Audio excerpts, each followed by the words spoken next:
Hello, everyone. Welcome back to the next episode of Waifu Wars. All the weebs want to take a photo of me, your favorite femboy, Drooby-Doo. And I'm that ghost who's gonna beat you with the power of rhythm, Soberoni.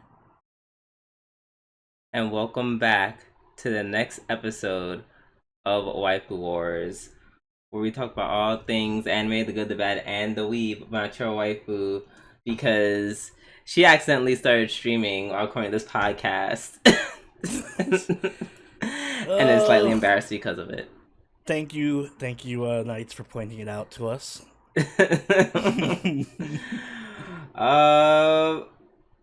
So how are you doing, Oni? I am once again doing well. How are you doing? Yes, I'm still exhausted. So, and clearly it shows. I'm blaming all of that on me being tired.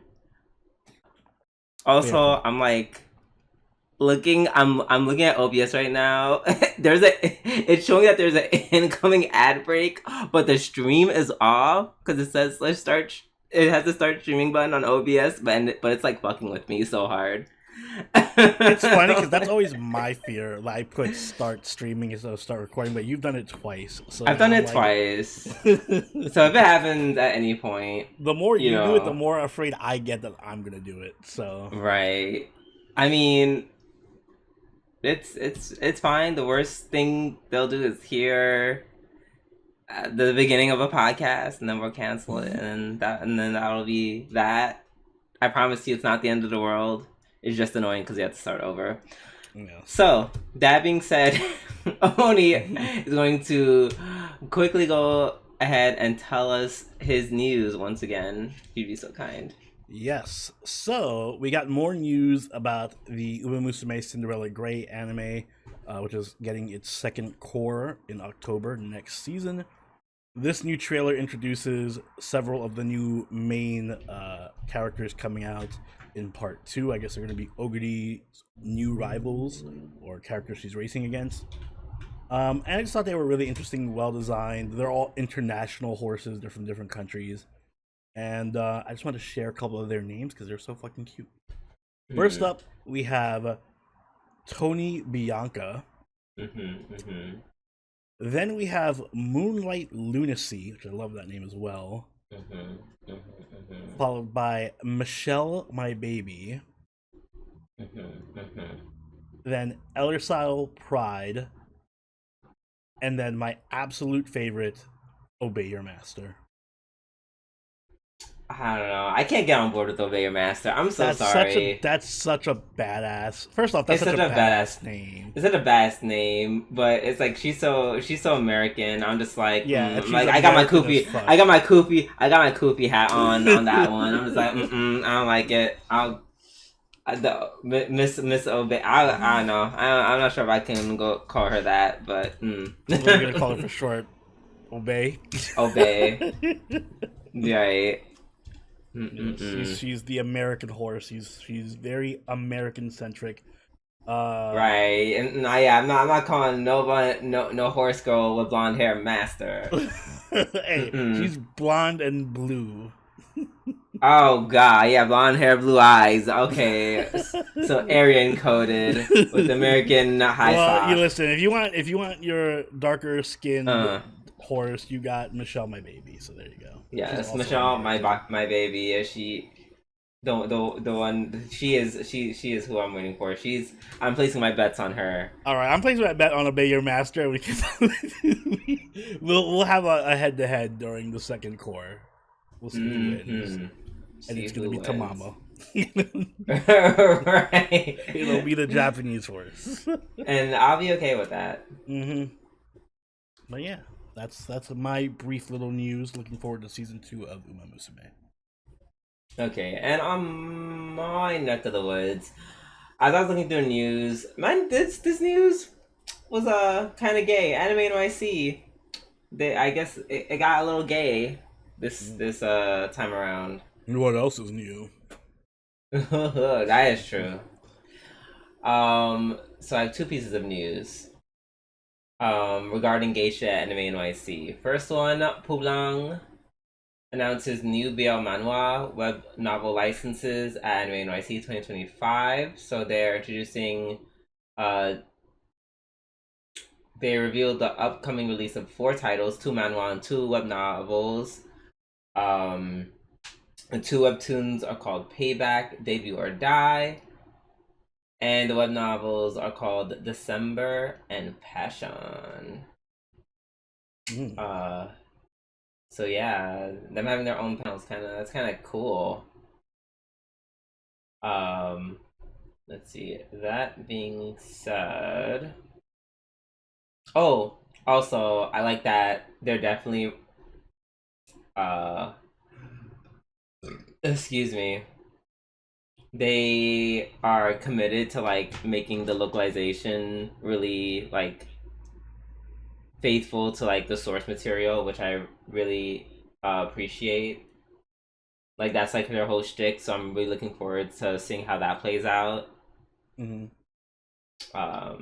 They even went so far as saying like they're committing to like having cultural markers with like certain Korean terms, like they used to do back with anime subs back in the day. Oh, that's cute. Yeah, like they'll have like how they used to have San and Chan, etc. in the old Mm-hmm. subs, and so this one they'll have something similar, like terms like Hyung, Nuna, etc. etc. So I'm really excited to see that actually. That's really cool.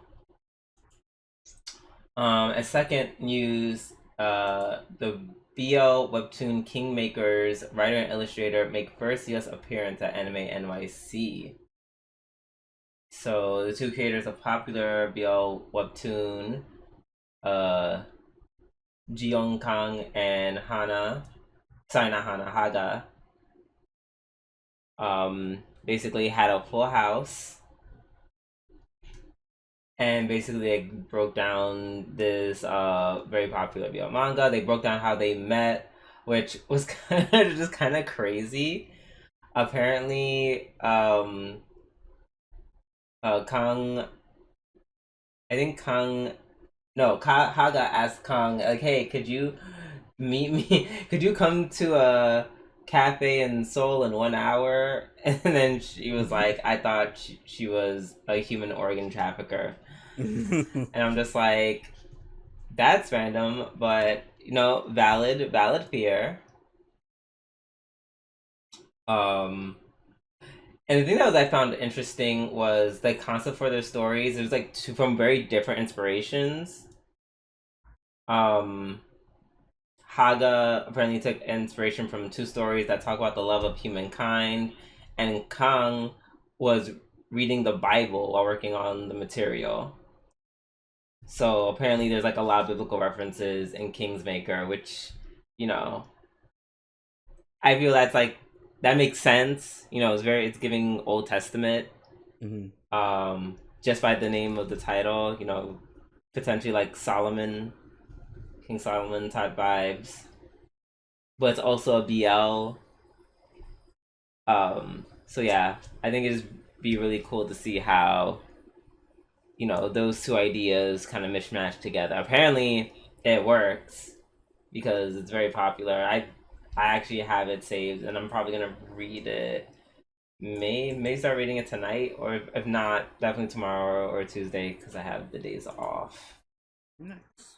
So yeah, that's my news. It's getting real gay. They said, haha, Pride may have been in June, but we're gay 24/7, 365.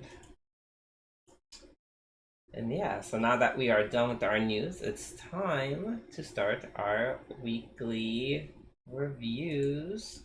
I'm gonna start off with Dandadan Season 2, episode 8? 7? Yes. 8. Yes. Which is my episode of the week. Yes, that's mine. Yeah, I agree. Um, yeah, this one kind of just like I feel like what is their budget? A lot. Cause why was this such a fantastic episode? Even though this could have just been like a training arc. It kind of was Like, a training arc, and they went so hard with it. right. It was so like it was such a cool take on like a fighting musical thing. Like I feel like when people do music, they like do kind of like low key like bullshit factors, and it's just like, ha ha ha, I play sound waves, boom, and then you explode because sound. Mm-hmm. But this one was just actually music. Yeah, which depending on which note they got hit by had different effect on them, which is Mm-hmm. That was creative. really, yes, that's very cool. Like when Okudun got hit with the rest, and then he literally stopped in place, and then they just got bombarded by notes. Yeah, they. This reminded me a lot of that episode. I forget what episode it was, but in season 1, there was an episode that also had like that soundtrack that played, and it was like really high budget, and it was like really Mm-hmm. crazy and over the top. And this gave me that same exact vibe. So I feel like I don't know, something about Dandadan just gets me excited when they have episodes like this. It just feels good. I don't know how to explain it. It just feels right. And I'm not usually into Yeah, shonen like that, but this show makes me into shonen. right. If all shonen were like this, Mm-hmm. it'd be great because it's creative. It's not just Yeah. like here's some ghosts, have fun. It's like these designs are very creative and very wacky, very Mm-hmm. eccentric. Like the whole sequence where they're fighting in this opera house, and these giant like singers one of them starts singing, and then the other one just like open their mouth, and just a bunch of people things are like in suits, like dressed like ushers or something, just start like Mm-hmm. rushing Rush everyone. at Like, you.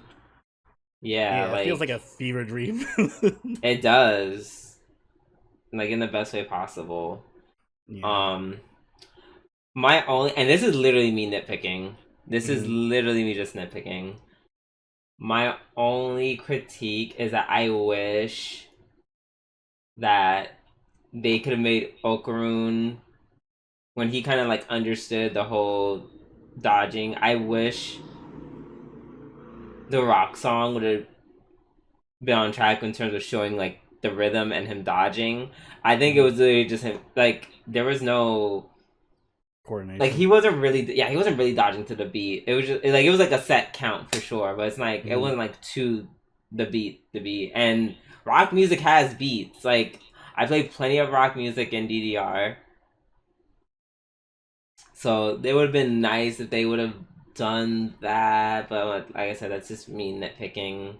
Because That's fair. meanwhile, in comparison to Ida, who was just like definitely like woo woo woo. Yeah. If the whole point is that Okudon doesn't have any rhythm, and he finally finds it, they should show him Yeah, dodging to the finding the beat. rhythm. Right. I will That's say just, I did also like how much Ida. I'm always happy to get more Ida. I'm so glad she wasn't yeah. just like relegated to the side this season. She got her Me little too. moment to shine. She's just a funny character. She is, and she's like not weak. Yeah, she's not weak. I love her interactions with Turbo Granny. They're Oh yeah, really fun together. yeah, they hate each other's guts, and it's great. hmm Very fun to watch.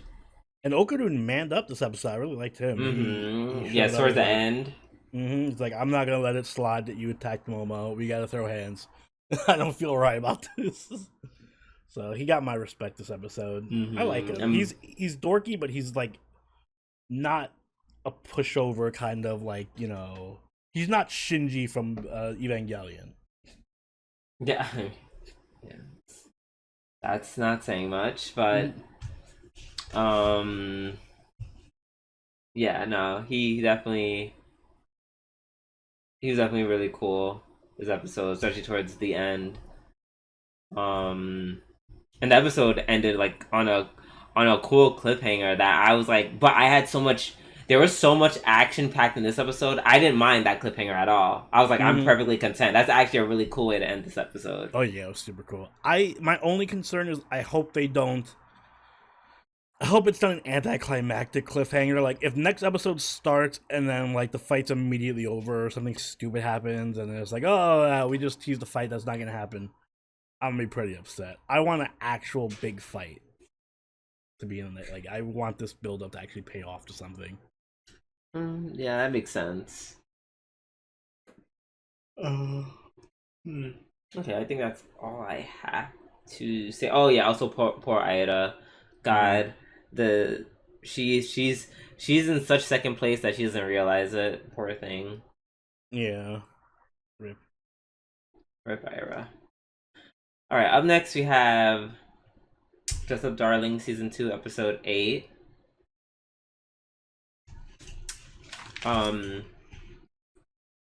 This was a cute episode. So I will say I appreciate this episode because it didn't feel, even though this is like an anime where it's just all talking and people looking pretty, it felt full, mostly because I don't know, these new characters are just like kind of just out of pocket or weird, and there's some things that are kind of have been left like unsaid or not addressed immediately.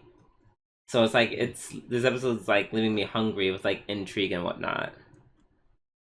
Yeah, there was a lot. I mean, right off the bat, what's her name, Akira, and her relationship with Marin is kind of interesting. She's very. Yeah, it seems like she kind of hates her guts. See, that's what you said. Like that's what it seems like. I know, but I'm waiting for her to actually talk to her and just be like, gay? No, first I thought gay. Then I was like, hate her guts. Cause now I'm second guessing myself. Cause I'm just like, Andrew, stop thinking everyone's gay. Yeah, because I also thought, no, you're right. Because I also thought she was gay. But which is why I was like, maybe she's so disinterested in what's his name, Gojo, because she's gay. And then Marin showed up, and then she was like, oh my. So. Or she's disinterested in Gojo because, once again, she's a grown-ass woman and he is a 15-year-old. And then when she's like, she had that evil aura thing when they invited her to the next cosplay meetup. Then I was like, okay, she hates her. But then I thought about it. I'm like, what if she just like, not gay, but she just like is a fan of hers just because she's a model or whatever.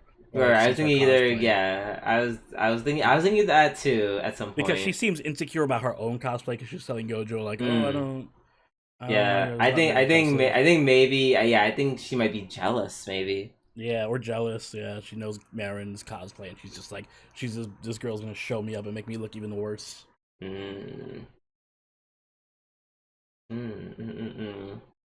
yeah, it was funny. Gojo trying to talk to Akira. Especially after he realizes Akira is a girl, and the way Suzuka and Akira both thought he was a boy. I mean, sorry, he was a girl. He thought she was a boy. She was a boy. She was a boy. He was a girl. Can I make it any more obvious? Yes. God, you know there's a Skater Boy AMV to Dress Up Darling for sure. This is the most Skater Boy AMV coded show. Right. Yeah, I don't know why you were trying to frame it as if Gojo was like, he was trying to riz up Akira.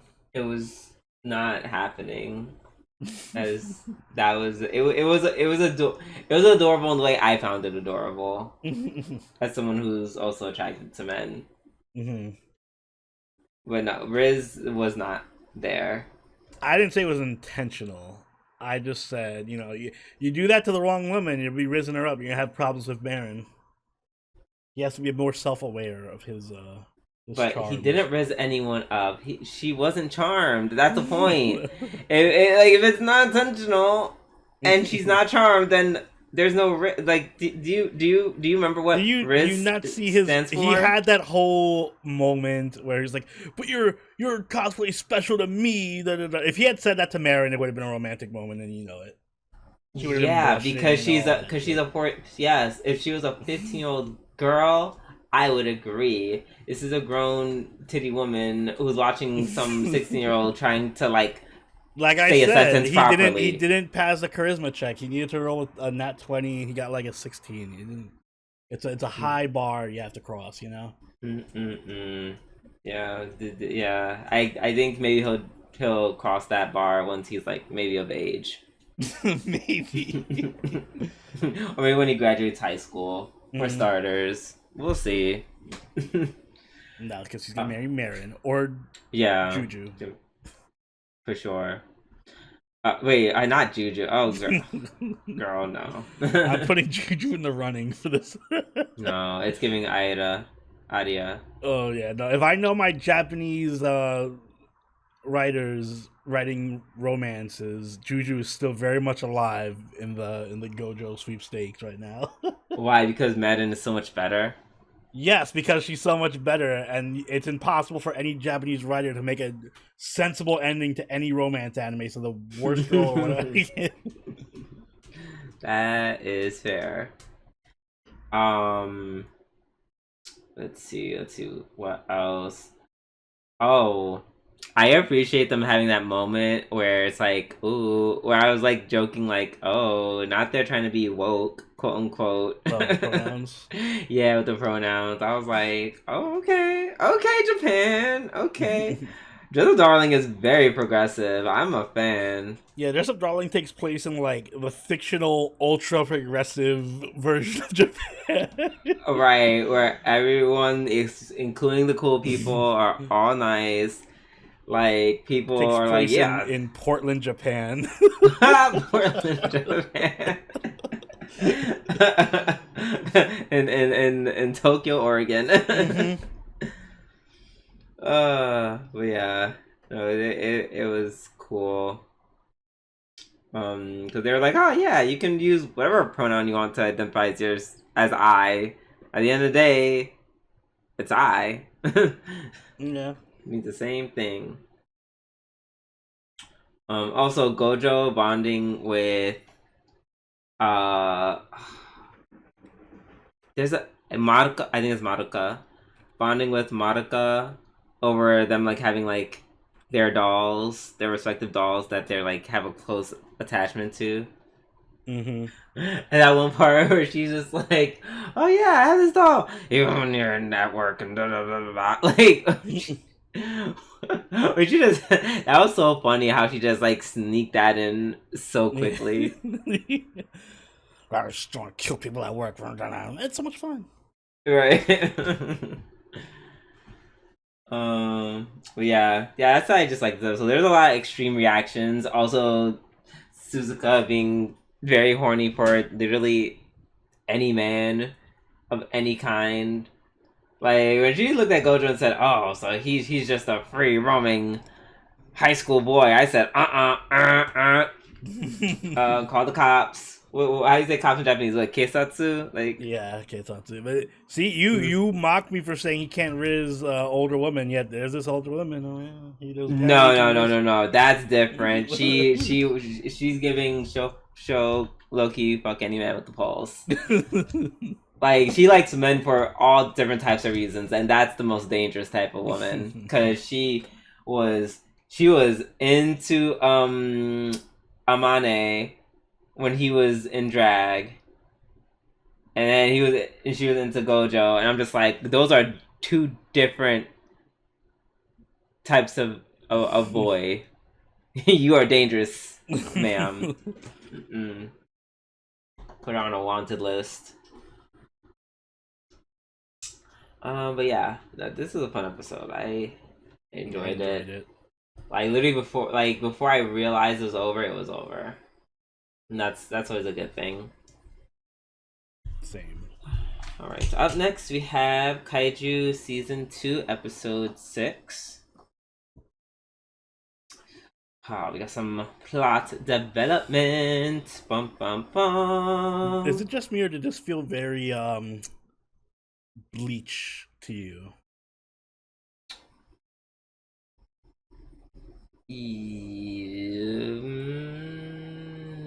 How so? When they introduced like they had the meeting and it showed like all the other Oh, generals or I whatever, I was like, oh my god, they're mean, all the that's not. captains. Yes, but that idea is not like It's not original to from Bleach, Bleach, but it felt the way it was set up, especially because the characters looked right? very Bleach. Like you had the old guy. There was a dude in Bleach, one of the captains, who looks just like the captain in the show. That's like drinking and just Yeah, nonchalant.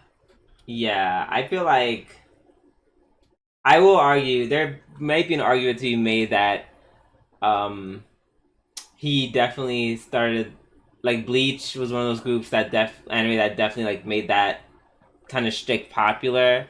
Like Mm-hmm. the captains and their varying personalities, which there's another anime, funny enough, that we're gonna talk about later that I think does the same thing essentially that I actually make note of.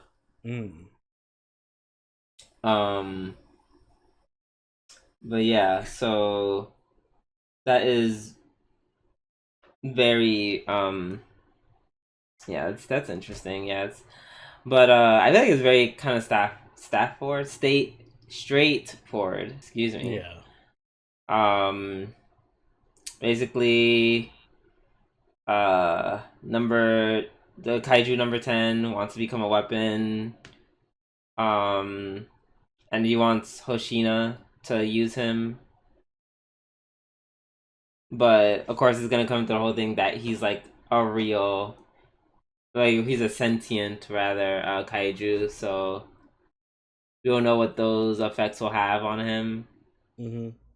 which I'm sure it's going to come up much later in the series. Um, and then find out that our dear precious boy, best boy, Reno, is the only one that is biologically suited to use Kaiju number 6, the strongest Kaiju weapon they have. Yeah. And of So course, him being best boy, he's like, "Yeah, I'll do it." And then he just puts on the gloves and just gets blacks fucked. out. Right. Yeah, it's good to see him working his way back into the plot. This whole new Mm-hmm. development of like the kaiju armor thing is interesting because it's gonna make a lot more people relevant again. Yes, they'll probably just start slapping kaiju armor onto different people Mm. and being like, "This is what you can do." Blah blah blah. So that's yeah, it's this opens up a whole lot in terms of like the power scaling for certain characters. Mm-hmm.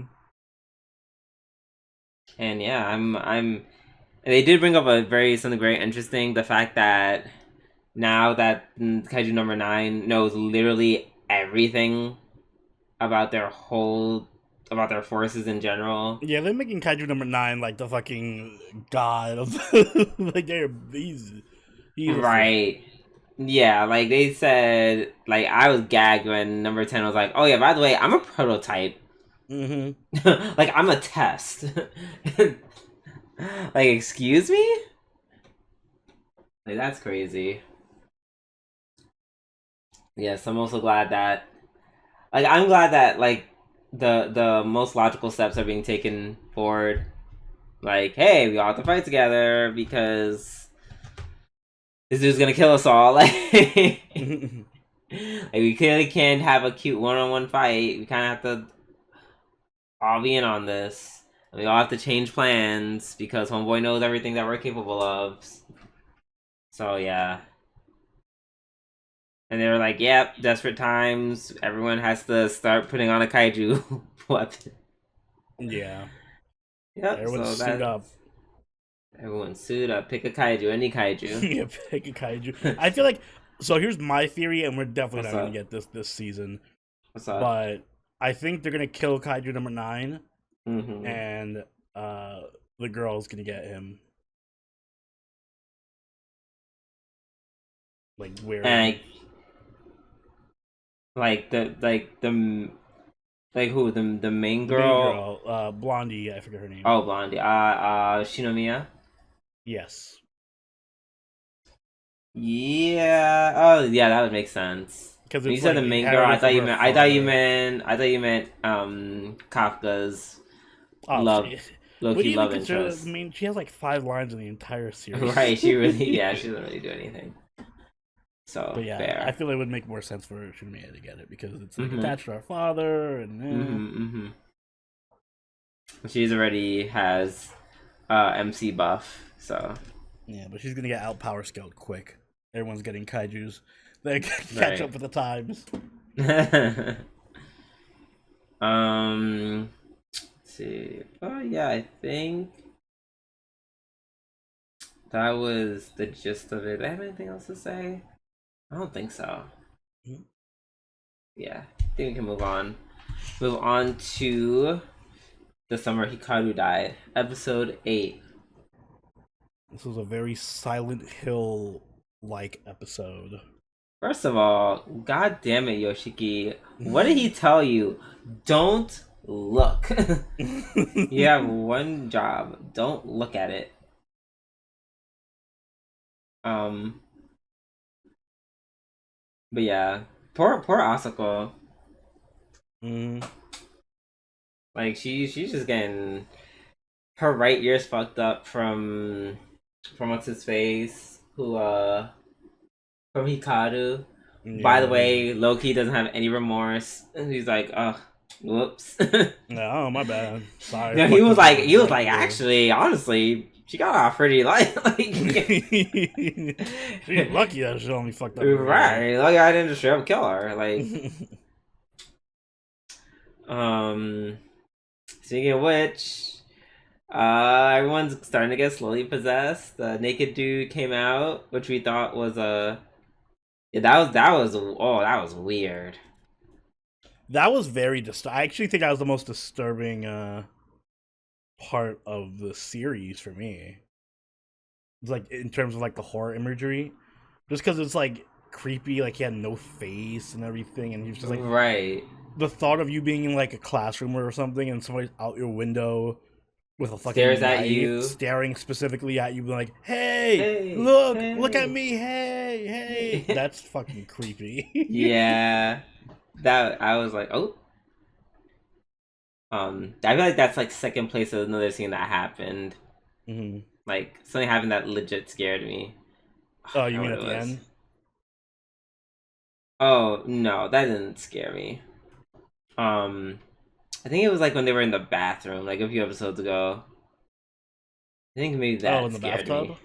Yes, I Mm. think that scared me. Perhaps. Or like one of the monsters that legit was like, ooh, that's Mm. scary.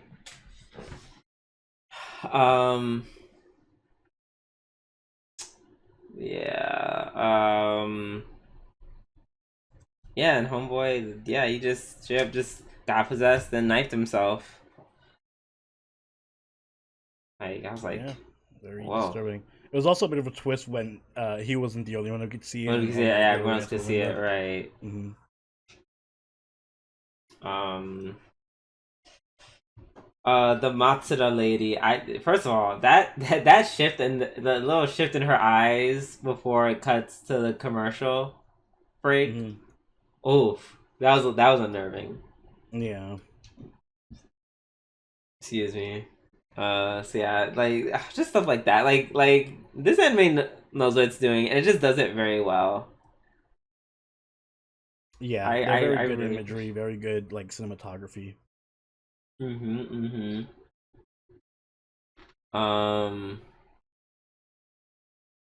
Also, Yoshiki once again they're showing that Yoshiki is too far gone. He's quote unquote mixed too much with Hikaru to a point where Hikaru is like, no, Hikaru, Yoshiki's like, well, even if you kill someone, that'll be on us.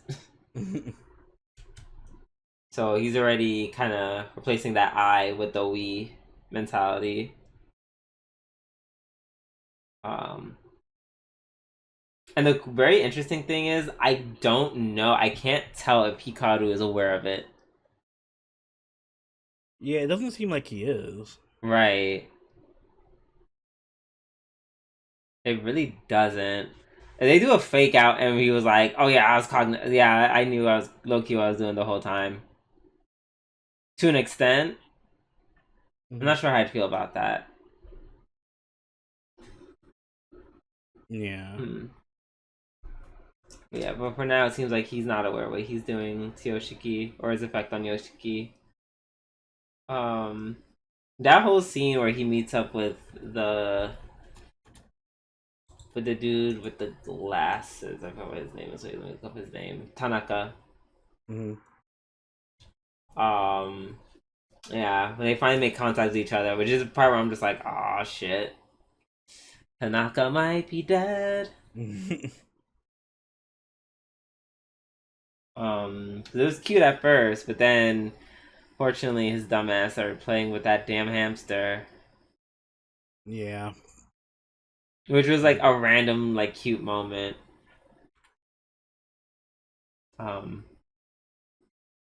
Well, it was a little less cute when it showed the hamster shit on its hand. But I was like, okay, it's a scary graphic anime. I expect them to go a little bit shadow, a little Made in the Abyss.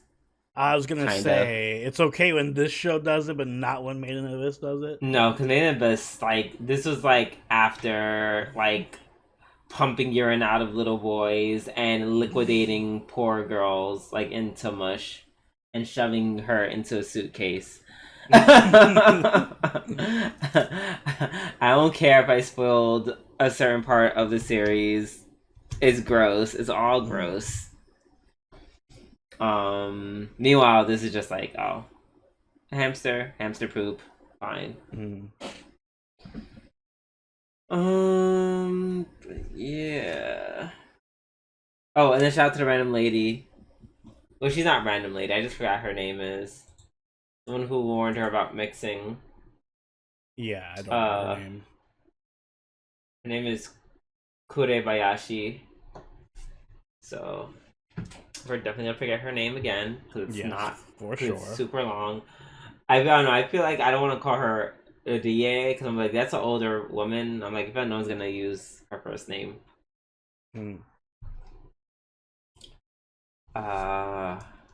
Yeah, that was creepy episode. I am a fan. Same. All right, up next we have not Bunny Girl Senpai. That's what I said. I think I said that last week. Rascal dreams of or doesn't dream. Listen, I'm always gonna call this Bunny Girl Senpai because it's Bunny Girl Senpai. It's not. But it's not. It's Rascal dreams or doesn't dream about Santa. Does not dream of Santa Claus. There you go. Okay. So wait, where's my notes about this?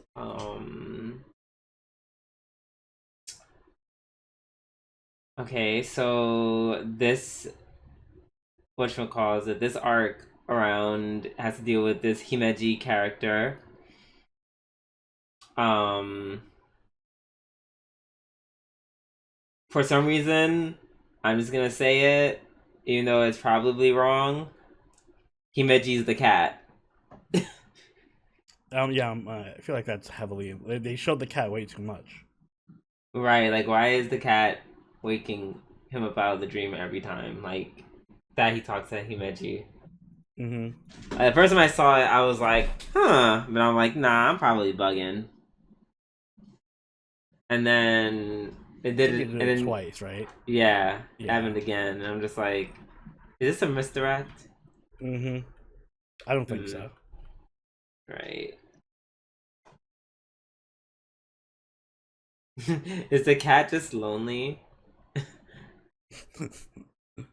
The cat is actually the final boss of the show. He's just the whole source of puberty syndrome. The cat, it was like, cat heard the song and was like, I want to spend time with my master. Mm-hmm. Or the person who just happens to feed me and clean up after my shit. I also want to spend time with them.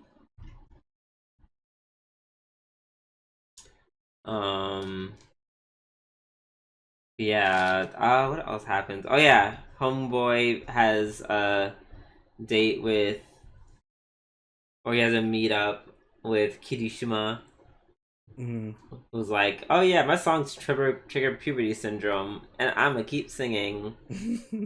No one's gonna stop my singing.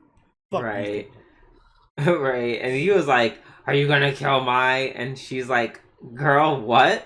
She was like genuinely shocked. Right? Like, what? What are you what are you talking about? I liked it because it's kind of like they talk in riddles all the time and metaphors, and then right. he came out and was just like, "Are you gonna kill mine?" And he was like, "Wait, are we still doing the metaphor thing?" Right? She's like, "Wait." He's like, she said, "Bitches, you cool?"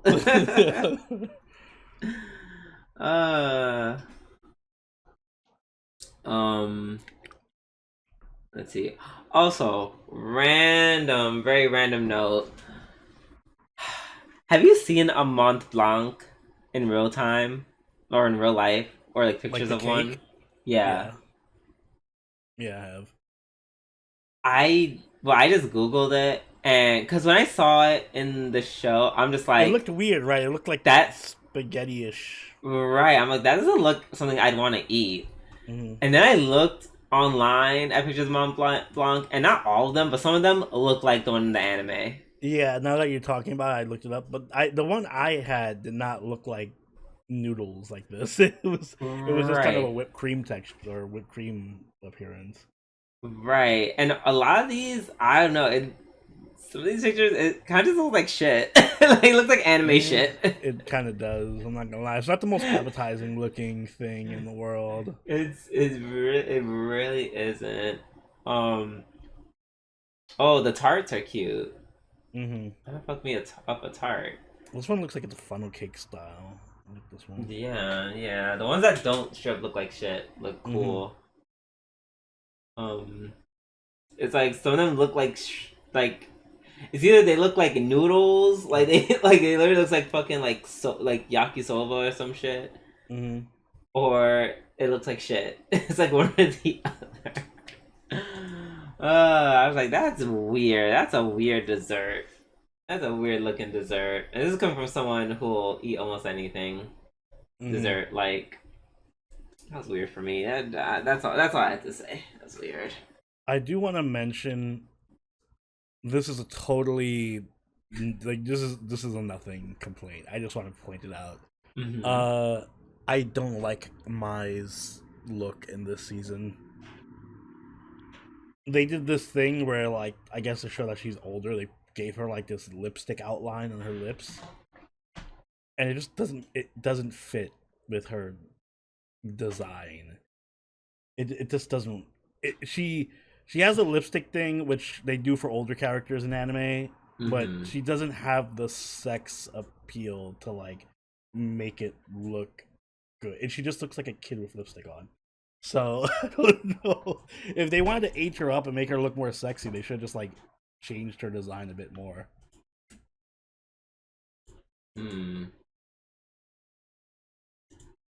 Okay, I'm watching scenes of it now. Because the lipstick line is just distracting.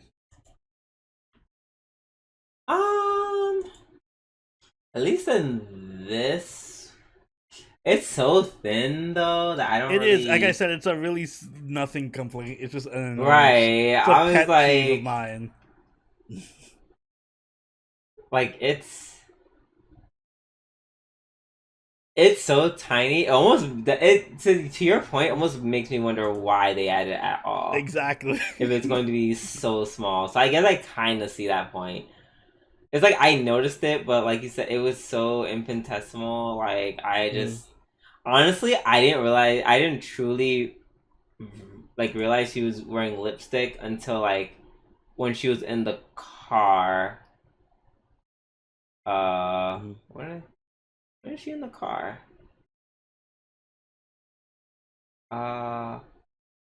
They were doing something. Oh yeah.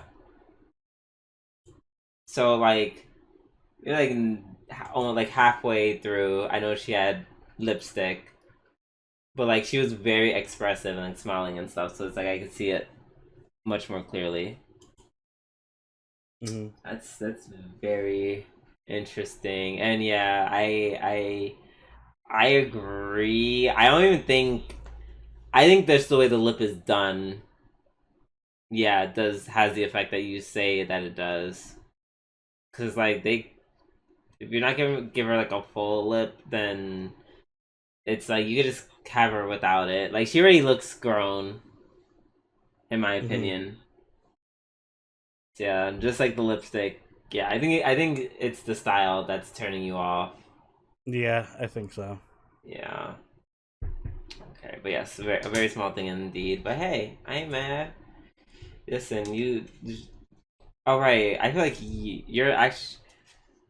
I feel like you only like lipstick on like the Ada characters. Yeah, basically, if you're gonna do the whole lipstick thing, you gotta be like a Ada sexy MILF or something. Okay, so that's where I disagree. Obviously, I think it's cool that women wear lipstick not just for the sexual gratification of men, but to show that they're grown women who are capable of wearing makeup. Tuh. The fuck. You want to see a bit? Go read one of your. I don't know. I said I was. I was gonna say. Go read one of your JAVs. go read one of those JAVs you like so much. Oh God! Wow! Not me! Not me! Making myself sound boomer as hell. All right. Let's move on to the seventh prince who really loves magic. Yeah, season 2, episode 7. So, this is the anime I'm talking about where I feel like they also kind of did the whole where certain leaders of tropes, just like in Bleach, with different personalities. I don't like it as much in this one because just off the strength, I'm just like, it feels like you slapped all that on. You did the whole Bleach attempt, but you did it for like a bunch of bishops. I was gonna say it's funny because I see the Bleach inspired. I was gonna say it felt more like Fairy Tail just because they're so over the top and colorful. But yeah, I can see it. Like I don't know. It was just like, I don't know. Do we need if they're all bishops, and also I feel like they're, unless they're gonna be super relevant in the next couple of episodes, which I feel like they're not. Yeah, that's my thing. I don't think they're gonna be relevant beyond this. Exactly. So I feel really like quick. So I feel like it would. This is the one time where I've been like, it's better if you just made them all bunch of, like, they could have had different personalities, but they should have all been like pious people. It was really weird to see just obvious anime tropes stuffed into what's supposed to be holy religious leaders. That's like weird to me. I mean, some parts were I liked, like the when the girl's like, I want a cute guy, and then she looks at her person and it's like the bald bishop. Yeah, no, that was funny. It was the other bald, like that was cute. Yeah, that was funny, but also homegirl, like she's not trying to be part of the church. She's just she joined because Lloyd joined. Yeah. So like that's a clear difference, and yeah, stuff like that is funny. But it's weird when you see like the lecherous priest, and then you see the priest that's like, I'm gonna kick that fucking ass to hell, da da da da da da, and I'm just like, what? Like, why? Well, it makes sense now that we know the Pope is corrupt. So. Well, that is true. guess Pope that is not explains just that. corrupt. I think Pope is like the main villain. Yeah, Pope is pretty evil. What? You're Yeah. telling me the church is evil in an anime? Nah. Whoa. No way. I don't believe Ugh. Crazy. it. um. Also, shout out to Anastasia or Anesthesia, whatever her name is, for that Godspeed skirt flip that she That did was to fun. Homegirl. I was like, that kind of took me by surprise. Yeah. It was funny. And then she also happened like, ha ha ha, if you're gonna be in a place, you can't have the sword. Which even though that doesn't matter because Lloyd can just give her Yeah. a Magic magic sword. weapon, right? Also the idea is dumb. The whole severing the bishops eliminates the assassination attempts or reduces it greatly, and I'm just like, no, it doesn't. Like, am I the one thing that's like that's kind of a dumb idea? I Like, feel I'm like just they had a convoluted way of trying to just spring the surprise that the Pope is evil. You know, like, oh, no one will suspect the Pope if we throw up all these smoke screens with all these other bishops that they have to escort. Which I guess that could work, but you didn't get it any time to actually do that. The exactly. Pope They just just came out kind and was of like, Rah! exactly. So it was like, what was the point? They could just had them Mhm. all together. They did all that. There for was nothing. there was no point to having all these, like, none, zero. You could have just had the one clearly evil bishop and the Pope, and that was it. Right. Because shock, the other, it's not like any other characters were able to do anything besides Lloyd. Mm-hmm. Although I will Well, say they get a well, what? Who? because they're all together. Mm-hmm. That does. I just realized that. Yeah. Wait, what's her name? Uh, Silpha. She might have to fight by herself because I forgot she's not with Lloyd. Yeah, What's his that's true. face? Unless she like teleports her there or something. Right. So I guess they did it for that reason. It felt like they did this for like the typical Urza nerf where normally I could just beat you as if, but something has happened in the story where I'm nerfed to all hell, and now I'm like the chance of me dying are 3 times as likely. Yeah, I feel like Silpha just got the Urza nerf, unfortunately. Yeah, kind of. Uh, but yeah, I will say the fight was good. mhm. The little bit we saw Lloyd fighting the Oh yeah, dude. I loved his like, I'm not gonna use magic. I'm just gonna like Dragon Ball Z teleport to you and start kicking you in the face. I mean he did stuff. He's literally using magic, but Yeah, but then he zoomed in and was like, yeah, and then beat up, and then holy magic. mm-hmm. Yeah, so excuse me. With respect to the bad guy for being like, oh wait, you're much better than just me taking down an angel. Like you subjugated an angel. You are pretty powerful. I must like now when I kill you. Mm-hmm. Oh well, yeah. I guess he's doing all this so that God will pay him attention. Or I guess he's basically he's having his own crisis of faith, and he's like throwing a tantrum, basically being like, God, come down here. Or I'm gonna kill more people if you exist. So not quite the most original reason to do this, Yeah. but sure. It's giving very supernatural. The TV series, if anyone's familiar with that. Basically all the like literally half the angels are corrupt. Like this dude. But yeah. Is that anything else you have to say? Nope, that's it for me. Alright, let's move on to our last anime of the night, Panty and Stocking with Garter Belt, season 2, episode 4. Not 4. You mean Waifu episode 4. Yeah, I was like, yeah, 7. way past 4.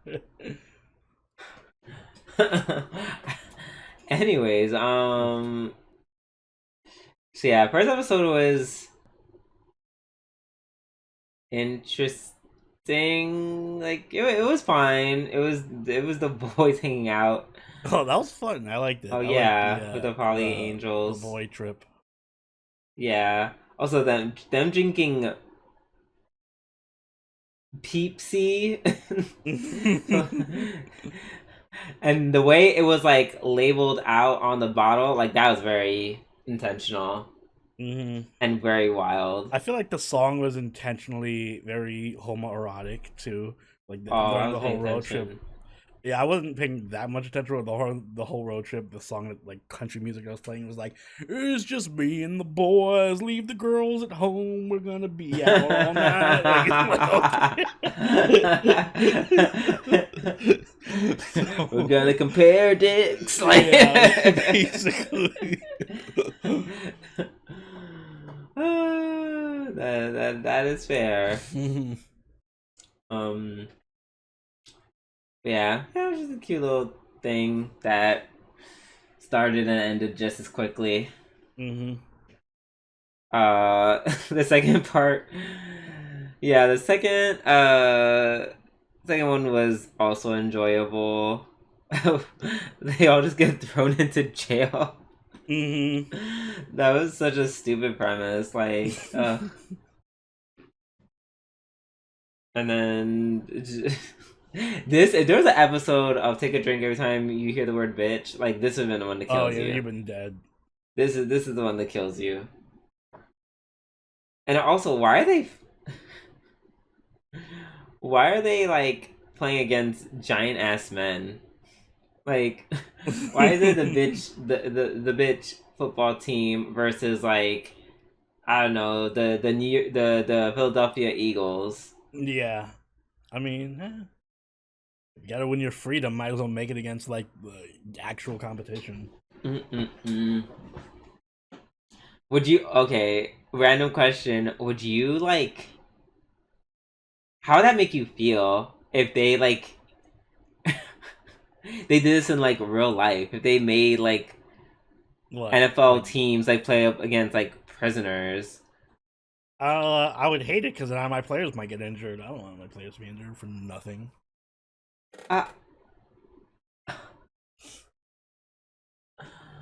That's crazy. Gets injured not doing some prison game. That's wild. Our season is done. Not even the potential human rights violation is your problem. No, it's her. You know, I should have known. That was dumb of me to ask. I was hoping that would make an interesting, and make for an interesting conversation, but no, it went in a very obvious only direction. I mean, it could make for an interesting conversation while talking about football, but not human rights. I mean, really, how would it be even interesting? Because, like, first of all, in that case, the football team should win almost every time. So it's okay, like, how would we make this? We need a spring football league, right? So what if in the spring you have different prisons, right? Pit their best, inmates in football against each other, and then whoever wins the spring Super Bowl or whatever before the regular season, their team gets pardon. No, that's bad for like 100 reasons. It's like I thought we lived in a democracy. I thought whatever. I guess they already. There's already a lot, and I mean a lot of putting my kupi on for a second. There is a lot of comparisons already to the NFL and basically slavery. That makes sense. Like, i.e., literally a bunch of strong black men who, while they themselves are rich, are also basically playing and performing for teams owned by way richer white men. But you know, said owners of teams don't have to risk CTE injuries and ending up like certain football players who I don't know go around like literally killing people. Mm. Hmm. And the fact that I said certain people, it's sad because I had one in mind, and I remembered there's like at least three. if I think just slightly harder about it. But that aside, taking Koopy off, I feel like that would be legit slavery. Like that'd be that would be legit slavery if you make these dudes play for their freedom. Also, I don't want serial killers like roaming free just because they're good at football. One can make arguments, but we're not gonna do that here. No. That serial killers are roaming free because they can play football. But, whatever. We're not doing that. We're talking Panty and Sticking. Right.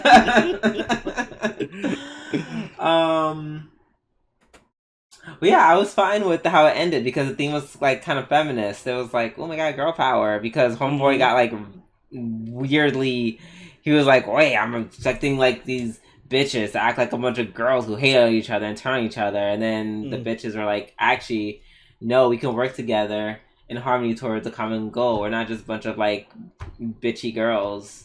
We're just gonna turn on each other just to be the biggest bitch. Like, you work together to beat you. I appreciate the wholesome message in between all the bitches that this episode threw at us. Right. Yes. Yeah. Shout out to the bitches. Mm-hmm. Y'all really did that.